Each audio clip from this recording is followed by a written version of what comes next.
Okay, so introduction to social influence. So when we talk about social psychology, we're basically studying people in a social context. So understanding social influence is about understanding how people change their behavior when they're in a social setting. So this social influence covers things like conformity, compliance, obedience, um, to authority figures or how a certain role affects your behavior.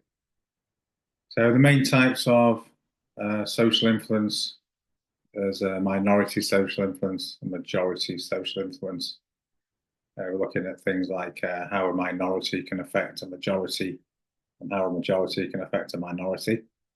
Also looking at group behavior, how people change when they're in crowds, and how people can adopt certain roles in society that affects their behavior. Uh, the key thing here is that it's important in psychology because it helps us to understand how people behave differently in a social context. Um, why, for example, would nobody help someone who's injured on the floor, say, which is called the bystander effect? And how do people behave? Well, why do people behave differently if they're in a crowd? Call it the faceless crowd. Um, why do people obey authority figures? What are the reasons why? And why do some people not obey authority figures? So it covers things like authoritarian personalities, which is not someone who likes telling people what to do. It's someone who will obey someone of a perceived higher status than themselves.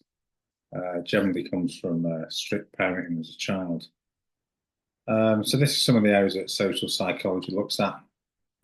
Some of the key studies, Asch's conformity experiment, Milgram's obedience study, and Zimbardo's Stanford prison experiment. Asch looked at conformity and majority influence. So in Asch's experiment, you had the standard line and three comparison lines, and you've got a group of about 7 to 8 participants. There's 18 trials. For the first 6 trials, they give the right answer. And then for the 12 critical trials, they start to give the obviously wrong answer and they see whether people conform or not. So, for example, if line A is obviously not right, um, 4 or 5 people say line A, and then it comes to the participant, they end up going along with the wrong answer, even though they know it's wrong, because of what's called compliance, which is public agreement, private disagreement.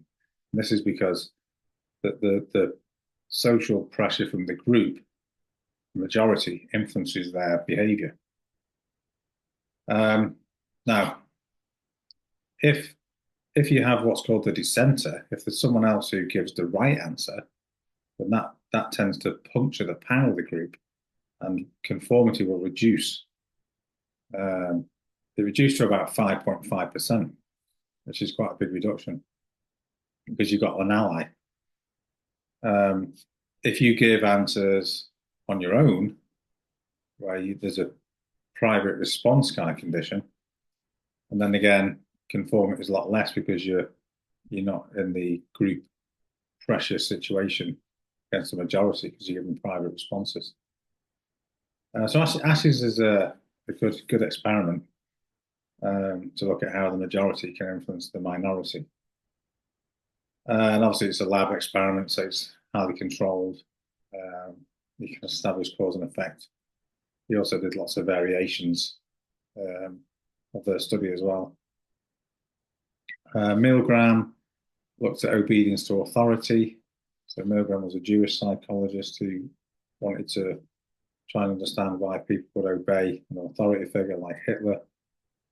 And in Milgram's study, he had the shock generator that went from 15 volts to 450 volts.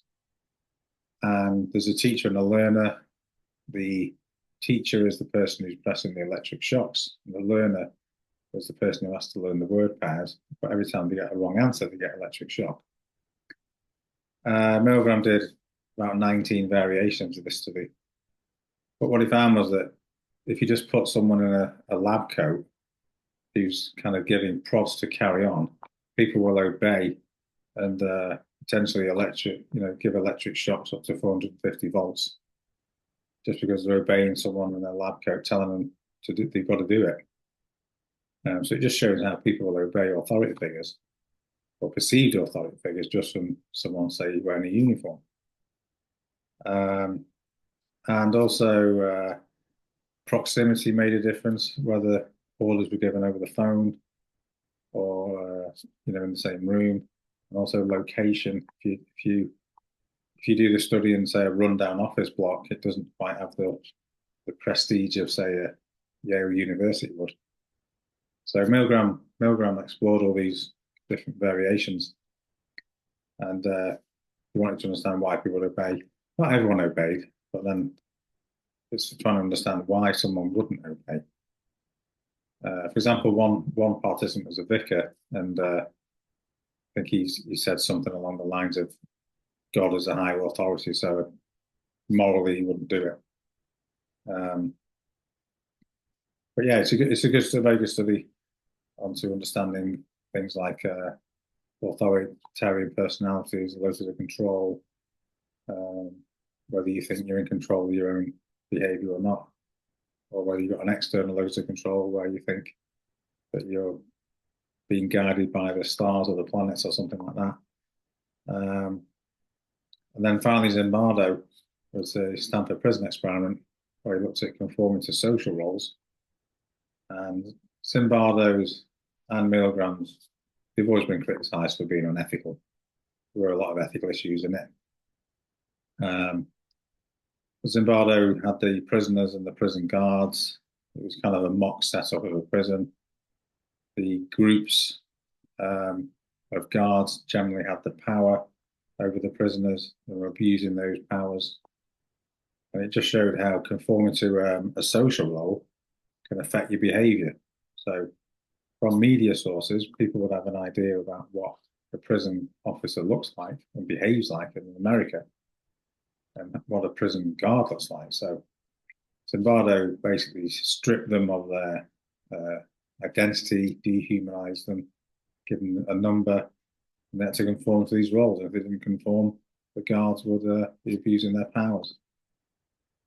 Some of the prisoners rebelled, and then other prisoners were told if Johnny doesn't eat his sausages, then we're going to take away your blankets. So they kind of manipulated it and created these situations that made people behave a certain way.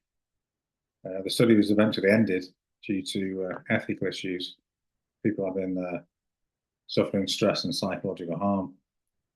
But Zimbardo was interested in what's called the situational versus the dispositional hypothesis. So the Lucifer effect is kind of what makes someone evil. And is it the situation that makes someone evil? Like you put people in a prison situation and that makes them evil, or are they just dispositional?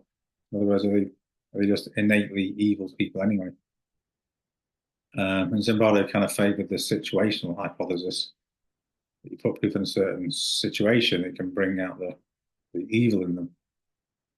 And then following on from that, Riker and Haslam replicated the study in the UK. This was filmed by the BBC, but this had different kind of findings to Zimbardo.